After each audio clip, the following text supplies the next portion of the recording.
జీవజలముగా నిలిచావని, జలనిధిగా నాలో ఉన్నావని,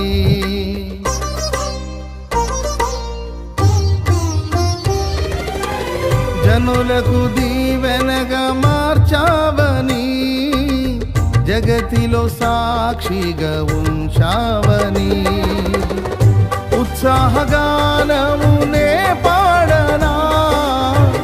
ఉత్సాహగానమునే పాడనా, ఏదైనా నీ కొరకు చేసేందుకు ఇచ్చితివి బలమైన నీ శక్తిని, ఏదైనా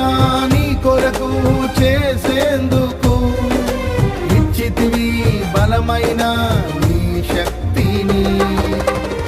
ఇది ఏ చాలును నా జీవితాంతము ఇలా నా